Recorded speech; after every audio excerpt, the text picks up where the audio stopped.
जय गुरुदेव।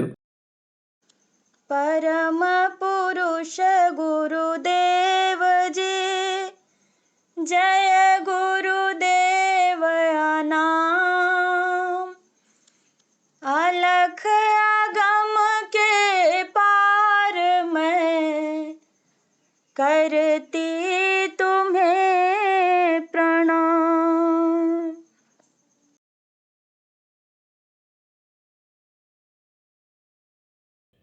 गुरु के दरस पर मैं बलिहारी, गुरु के चरण मेरे प्राण आधारी।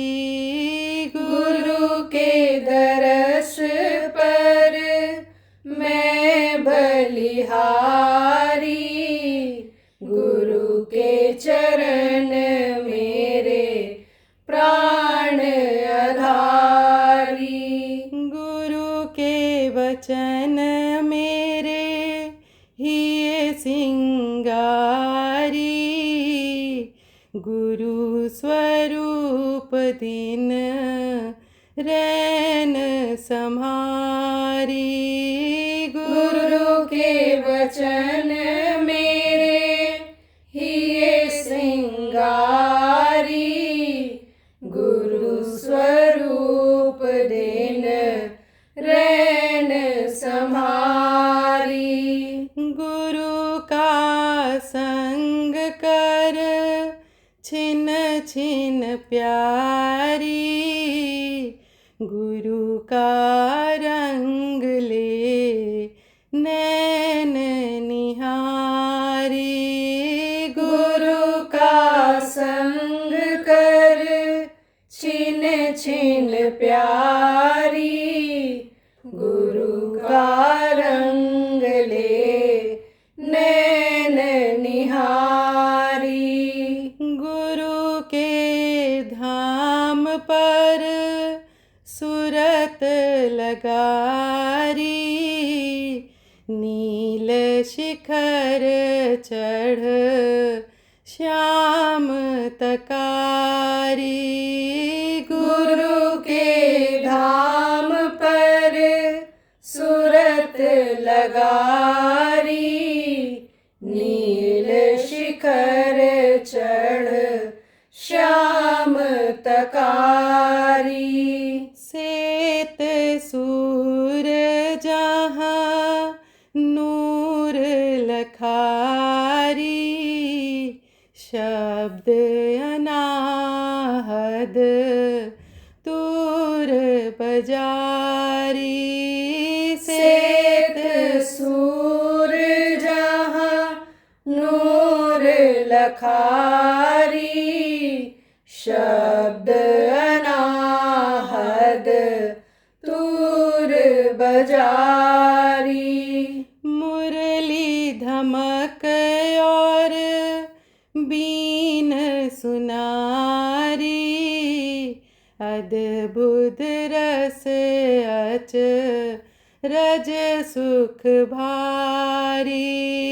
मुरली धमक और बीन सुनारी, अद्भुत रस अच रज सुख भारी। बिरले संत यह भेद पुकारी, तू भी शरण पड़ उनकी जारी। बिरले संत यह भेद पुकारी, तू भी शरण पड़ उनकी जारी। ज्यों मीना जल धार समारी, ज्यों चकोर चंदा निरखारी। ज्यों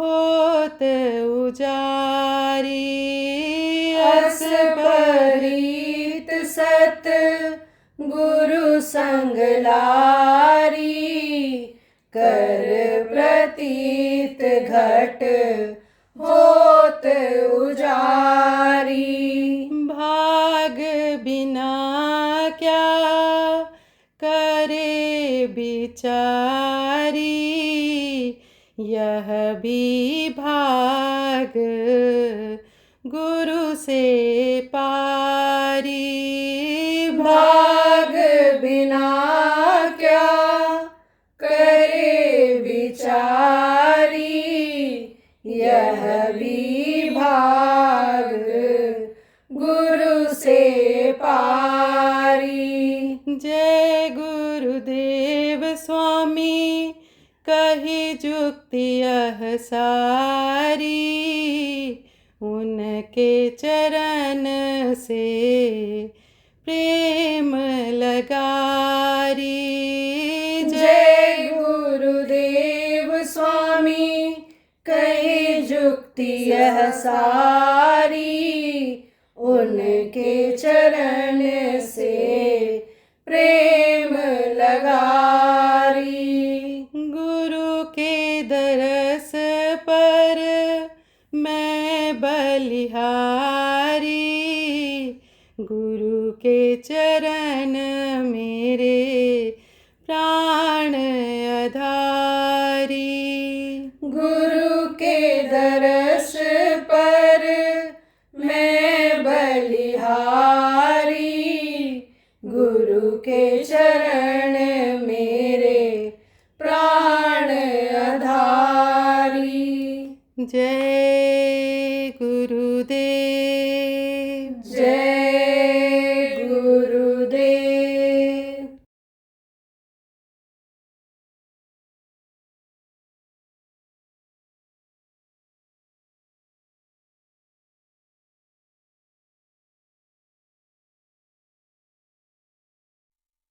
तो ये काम जब तक नहीं होगा, काम क्रोध लोभ मोह अहंकार जब तक खत्म नहीं होगा, उसकी जगह पर शील क्षमा संतोष विरह और विवेक नहीं आएगा, तब तक आप काम नहीं कर पाओगे। इसलिए चाहे जिला के जिम्मेदार हो और चाहे प्रांत के जिम्मेदार हो, आप लोग ये जो अग्नि आपके अंदर जल रही है इसको बुझाओ। कैसे बुझेगी ये बुझेगी साधना के द्वारा, साधना शिविर में बैठने के द्वारा ये बुझेगी। साधना शिविर तो बहुत से लोग लगवा दिए, खुद नहीं बैठे हैं, तो उनके अंदर वही यही है, उनको निकल आता है। इन पांचों में से कोई भी है जो भूत कहलाते हैं, एक भूत भी अगर लग गया तो समझ लो कि फिर काम नहीं हो पाएगा ठीक से। इसलिए जितने भी देश विदेश के, चाहे जिला के जिम्मेदार हो, ब्लॉक के हो, जोन के हो, प्रांत के हो, चाहे केंद्र के हो, कोई भी जिम्मेदार को आप इस बात को कान खोल करके सुन लो कि आप फिर काम नहीं कर पाओगे। कामयाबी भी नहीं मिलेगी आपको उतनी जितनी उनको मिलेगी। किसको मिलेगी? कि जो साधना करेंगे उनको मिलेगी। आपके पास दो गुण हो जाएंगे। कौन से गुण? एक तो साधना करोगे तो आपके ये भूत उतरेंगे, पांचों जो लगे हैं, तो एक गुण वो आ जाएगा, शील क्षमा संतोष विरह विवेक आ जाएगा। और दूसरा आपको संगत का काम करने का अनुभव आ जाएगा, अनुभव जो है वो काम आ जाएगा। तो आप और अच्छा काम कर सकते हो, आप और अच्छा काम कर सकते हो। और अगर साधना नहीं कर सकते हो और संगत का ही काम करना चाहते हो और कहते हो मेरे बगैर नहीं चलेगा, तो चलेगा आपके बगैर। जो साधना करेंगे वो करते हैं गुरु महाराज उन्हीं को अकल दे देंगे, उन्हीं को बुद्धि दे देंगे और काम में रुकावट नहीं आएगी, काम में रुकावट नहीं आएगी। तो हम तो ये कह रहे हैं कि जो लोग इनसे पीड़ित हो, किससे पीड़ित हो कि काम की वासना जग जाती है, दूसरे की औरतों को देखने लगते हो, दूसरे लड़कियों के साथ अपने को रोक नहीं पाते हो क्योंकि यहाँ जमाव होता है, हर तरह की ये माताएं बहनें बच्चे आते हैं, बच्चियां आती हैं, तो अगर नहीं रोक पाते को और क्रोध जल्दी आ जाता है, गाली गोता दे देते हो, अहंकार आ जाता है आपको कि हम तो पुराने हैं, हम तो जिम्मेदार हैं, मोह व्याप्त हो जाता है उस जगह से। मान लो जोन के जिम्मेदार हो, मान लो प्रांत के जिम्मेदार हो, जिला के जिम्मेदार हो, जिम्मेदारी का अहंकार आ जाता है। तो आप ये समझो कि आप एकदम से बैठ जाओ, चुपचाप भजन करो, भजन करो और कुछ मत करो, सब काम हो जाएगा। आपके बगैर कोई काम रुकने वाला नहीं है। अपनी इच्छा से कह दो भाई अब हम इसी में लगने वाले हैं, और अपनी इच्छा से नहीं कहोगे, लिख कर नहीं दोगे, विश्वास लोगों को नहीं होगा, तो उनको कहना पड़ेगा कि जो दिक्कत करते हैं, जो अपनी ही चलाते हैं, जिनके अंदर ये दोष हैं, चाहे चारित्रिक दोष हो और चाहे ये जो बताया है ये हो, उनको कहना पड़ेगा कि हाँ अब लोग आप भजन कर लो और मन को अपने ठीक कर लो। फिर आपके अंदर जो गुण हैं वो जब आने लगेंगे, आ जाएंगे, तब फिर आप काम करने। छोड़ना नहीं उन जीवों को भी, क्योंकि गुरु महाराज के जीव हैं, और अगर उनको छोड़ोगे, छूट जाएंगे वो, तो फिर ठोकर खाएंगे और कहीं ठिकाना नहीं लगेगा। लेकिन सुधार बहुत जरूरी है। इसलिए मान लो किसी को कहा गया हो और आगे भी कुछ ऐसे हैं कि कहा नहीं जाएगा भजन में लगने के लिए, तो भजन ये करने वाले, काम करने वाले को बाधा डालेंगे, इसलिए उनको कहना भी पड़ेगा। कहा जाएगा, कह दिया जाएगा कि आप भजन करिए, आप ध्यान लगाइए और घर पर रहिए और घर का काम देखिए, बच्चों को अपने संभालिए, परिवार है तो, और आप केवल भजन करके अपने मन को साफ कर लीजिए। मनमुखता जो आ रही है, दुनियादारी जो आ रही है, इसको खत्म कर दीजिए और फिर परमार्थ में लगिए, गुरुमुखता लाइए, गुरु के आदेश का पालन करिए, गुरु के नियम का पालन करिए, गुरु के बताए रास्ते पर चलिए। तो प्रेमियों, ज़्यादा समय आपका नहीं लेना चाहूँगा, और सारा संदेश एक ही दिन नहीं, आगे फिर आपको मिलता रहेगा। तो राजस्थान के लोगों को भी कुछ समस्याएं हैं, और उन्होंने कहा है कि ऑनलाइन मीटिंग करके आप थोड़ी सी हमारी समस्या का निवारण कर दीजिए। तो उसमें भी हमको जुड़ना है, उत्तर प्रदेश में भी कुछ इस तरह से है, उसमें भी जुड़ना है, तो हम भी उधर लगेंगे अभी। और आप लोग अब यहाँ से उठने के बाद, या हमारे उज्जैन संगत के प्रेमी, जिला उज्जैन के, समझो ये शहर के तरह कुछ प्रसाद बनाए हैं यहाँ, उसको ले लेंगे, वो प्रसाद ले लो। ये अपना जो 2 केंद्रीय भंडारा हैं, वो भोजन प्रसाद बनाए हैं, तो उस भोजन प्रसाद को आप ले लो।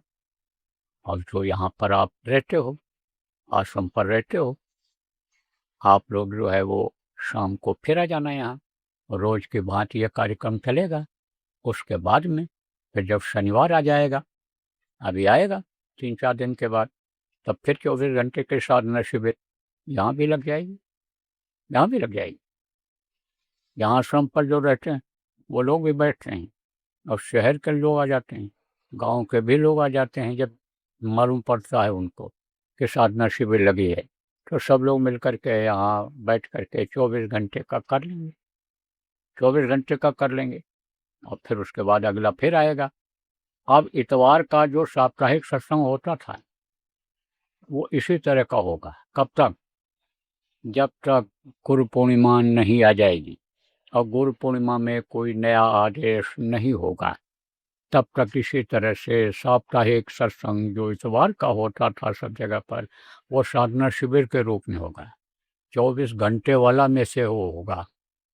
जब खत्म हो जाए इतवार को, ऐसे समय पर आप समाप्त करो, ऐसे समय पर शनिवार को आप शुरू करो, कि इतवार को ऐसे समय पर समाप्त हो कि लोगों को दोपहर का भोजन मिल जाए और आपकी गोष्ठी हो जाए।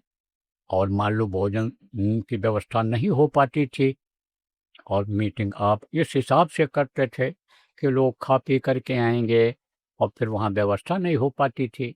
वो उनको बता दो, अपना अपना बना के ले आएंगे, अपने घर से पका के ले आएंगे, जो भी खाते हैं जहाँ खाया जाता है जिस प्रदेश में वो बना के ले आएंगे, साधना भी करेंगे और अपना अपना खा भी लेंगे।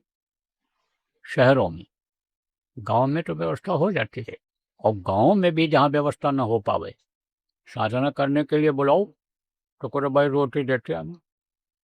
रोटी खराब नहीं होती, बाटी चलती है। कहीं कहीं पर मेरा पूरब में सत्तू चलता है, और क्या चलता है, तुरंता भोजनालय। तुरंता जानते हो, ये जो चूड़ा पोहा होता है, तुरंत भिगोए और भिगो करके और नमक डाल करके खा लिया। अरे मीठा डाल के भी खा लेते हैं, अरे बढ़िया उसको खीर बना के भी खा लेते हैं, और दही में भी खा लेते हैं। आप कहोगे भाई दूध तो मिल जाता है, दही कहाँ से मिलेगा? तो उधर के एक प्रेमी ने बताया, कहा दही को कपड़े में बांध करके टांग देते हैं और पानी उसका निचोड़ते रहते हैं, तो काफी समय तक वो टंगा रहता है, तो कड़ा हो जाता है, ठोस हो जाता है वो। और जब ठोस हो जाता है तो उसको बांध करके कपड़े में रख लेते हैं, और उसी में से थोड़ा सा निकाला और पानी में भिगो दिया। और नमकीन अगर खाना है तो नमक डाल दिया, मीठा खाना है तो चीनी या गुड़ डाल दिया, और चूड़ा भिगो करके यानी या पोहा भिगो के उसमें डाल कर खा लेते हैं, बढ़िया मस्त। तब उसको क्या कहते हैं? तुरंता भोजनालय। इधर आप पूर्वी उत्तर प्रदेश में भी कहते हैं तुरंता भोजनालय।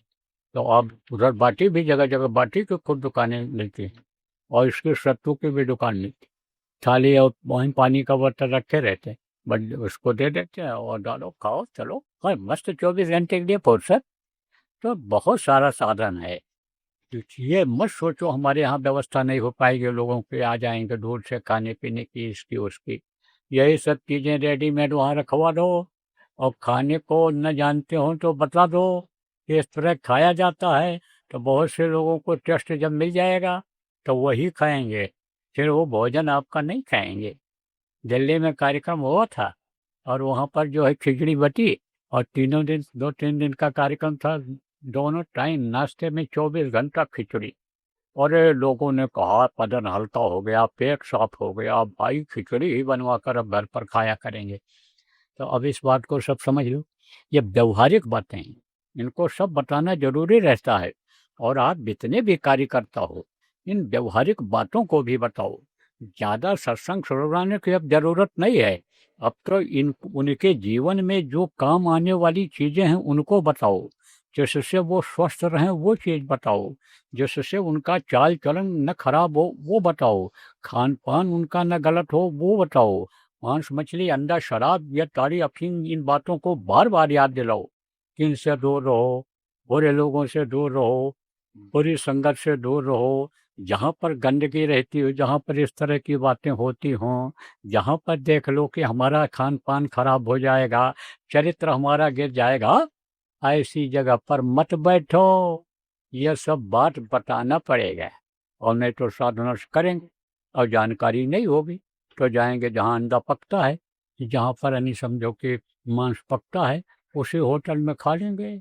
कहेंगे कि भाई तुम हमको दाल रोटी दे दो, कोई बात नहीं है, और वही करछुल और वही बर्तन आप फिर समझो, और उसी में से वो निकाल के देगा दाल, और उसी से वो शुरुआ वो गोश्त निकाल करके देगा, उसी चम्मच से उसी से दाल परोसेगा। जब दूसरा आदमी आएगा तो समझो शुद्धता रहेगी।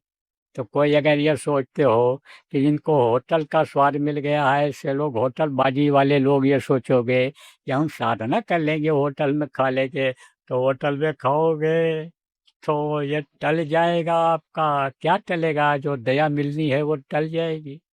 इसलिए सारी बातों को बताने की लोगों को ज़रूरत है, समझाने की ज़रूरत है कि जो मुख्य रूप से हिंदी भाषा को नहीं समझते हैं और आप हिंदी को समझते हो, तो आप लोग उनको ये चीज़ ज़्यादा बताओ। कुछ दिन पहले आपको बताया था कि कर्नाटक में सुमिरन भी करता था, ध्यान भी करता था, भजन भी करता था, लेकिन मुर्गी पाले हुए था, मुर्गी का अंडा बेचता था और बेचता था। तो समझो कि उसका पाप लगता था कि नहीं लगता था उसको।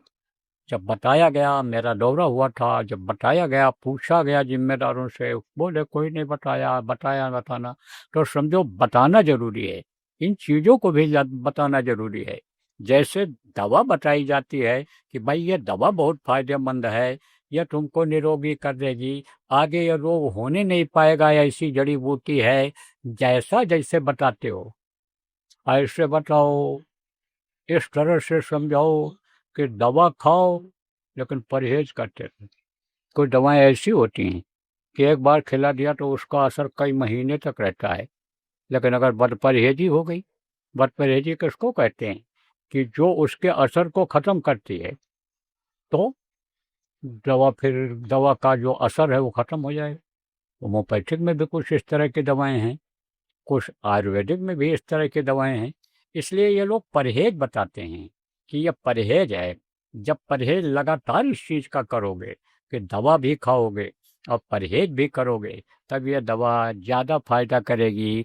ऐसे ये बताओ कि साधना करोगे, सुमिरन ध्यान भजन करोगे, शिविर में बैठोगे, शिविर लगवाओगे तो आपको फायदा होगा, लेकिन ये सब परहेज करना जरूरी रहेगा। ये सब बातें बताना जरूरी। और जिनको नाम दान दिलाने के लिए आप लोग लाना, उनको भी ये पहले से ही समझा देना। और अब की बार कुछ हम सोच रहे हैं दूसरे तरह का हो, विचार कर रहा हूँ, आज ये बता दूँ वो भी, ताकि उसकी भी तैयारी आप कर लो।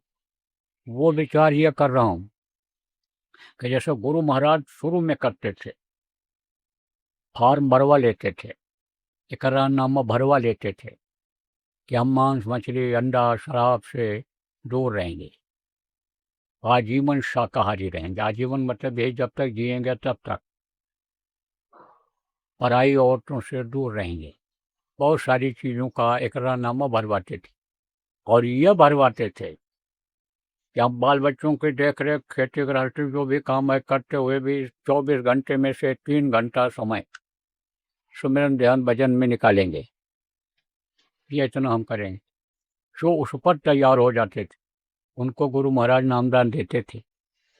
और फिर वो इकरारनामा जब भरे रहते थे तब न करें तो याद रहता था। हम भी यही सोच रहे हैं कि इकरारनामा भरवा लें और जहाँ रहते हैं उन कमरों में लटका लें वो, और उसको जब फोटो लगा लें, उस फोटो के पास लटका लें, और इस बात का याद रहे कि हमको 3 घंटा करना है। यह नहीं कि फोटो भी लगा लिया, बढ़िया मंदिर भी बना लिया और बस नमस्ते गुरुजी, गुड मॉर्निंग कह करके और बस चले गए। ऐसे काम नहीं चलेगा। तो ये इस पर विचार कर रहा हूँ, और हो सकता है कि गुरु महाराज के दया मोह से इसको लागू भी इसी में कर दिया जाए। और अगर लागू कर दिया जाएगा तो आप समझो कि वहाँ जो भी शिविर लगे हैं जहाँ जहाँ, उसकी लिस्ट जो बनी है और शिविर जो लोग लगवाए हैं उनके पास तो फॉर्म पहुँच जाएगा। और जो साधक आए हैं उसमें उनको सबको वो बंटवा देंगे, और जिनको जिनको नामदान दिलाने के लिए वो लाएंगे उनसे भरवा लेंगे। एक जगह भरने का नहीं रहेगा, और ना कोई भर पाएगा, और ना आज भी लग पाएंगे इतनी, और ना जल्दबाजी में कुछ हो पाएगा। वहीं से भरवा के ले आओ और फिर उसके बाद वहीं टंगवाओ उनके कमरे में, और कहो इसको देखते रहो, पढ़ते रहो कि इकरारनामा हम भरा है, हमने वादा किया है, प्रतिज्ञा किया है, तब वो करेंगे। नहीं तो भैया ये मन मानने वाला नहीं है, बड़ा पापी ये मन सवरिया रे, जिसको बड़े बड़े नहीं जीत पाए। हाँ, फिर समझो ऋषि मुनि योगी योगेश्वर सब इसी के आगे झुक गए और उसी में फंसे रह गए, अभी ऊपर तक नहीं पहुंच पाए। वो कोई यहाँ अटका है, कोई वहाँ अटका पड़ा है, कोई वहाँ अटका पड़ा है।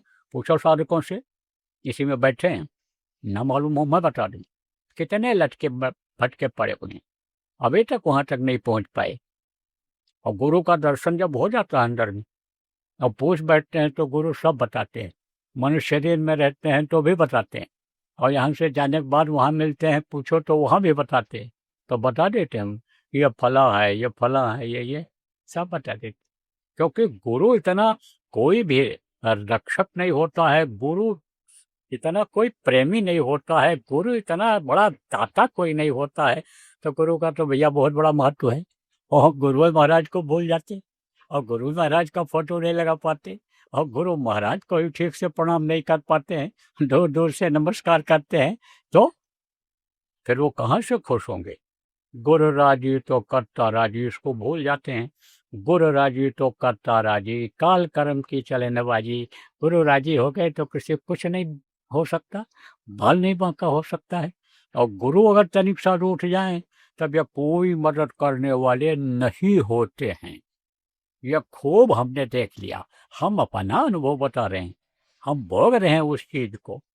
इसलिए प्रेमियों, सहयोग करो, आप सहयोग करो। कौन लोग सहयोग करें? जो भी साधक हो वो सहयोग करो, जो भी अन्य समझो शिविर लगवाए हो जिम्मेदार वो लोग सहयोग करो। किसमें सहयोग करो?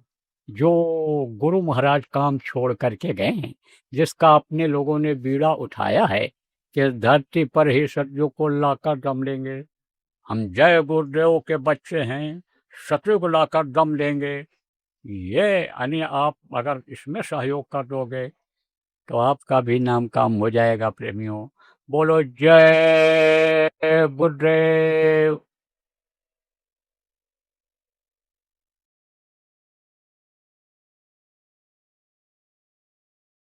जैसे देखो प्रेमियों, त्रयोदशी और पूर्णिमा को बहुत स्थानों पर आप प्रेमी इकट्ठा होते हो और वहां सत्संग करते हो, ध्यान भजन करते हो और प्रसाद का वितरण करते हो। जो लोग आते हैं वो भी खाते हैं, कुछ लोगों को बाहर भी बांटते हो अपने अपने हिसाब से, जो जिसका जैसा हिसाब बना हुआ है। तो अब जहां जहां पर आप लोग इकट्ठा होते हो त्रयोदशी को और पूर्णिमा को, वहां पर 5-5 घंटे की साधना शिविर लगाओ जो अखंड रहेगा। जैसे ये अखंड चल रहा है 5 दिन का, 24 घंटे का, ऐसे ही 5 घंटे का हर त्रयोदशी और हर पूर्णिमा को जहां भी आप सत्संग करते हो, चाहे वो आश्रम हो, अपनी जो आश्रम है वो स्थान हो, या कहीं भी जहां आश्रम नहीं है, आपने चुन रखा है कि भाई हमारा यह कार्यालय हम यहाँ करेंगे, कहीं न कहीं आपने जगह बना रखा है, तो वहां पर साधना शिविर लगाओ। जो हम त्रयोदशी और पूर्णिमा को सत्संग होता है जहां जहां, वहां भी अखंड ही चलेगा, वहां भी अखंड ही चलाना है। उसमें लोगों को लाना पड़ेगा बुला बुला करके, क्योंकि कुछ लोग तो उसमें चले जाते हैं, न तो परिवार के लोगों को लाते हैं, न अपने 10-11 साल के जवान और अन्य जवान बच्चों को लाते हैं। परिवार के लोगों को नहीं लाते हैं। परिवार के जो नामदानी है सबको लाने की जरूरत है, सबको बैठाने की जरूरत है, ताकि वो घाट तक पहुंचे। तो घाट तक पहुंच नहीं पा रहे हैं।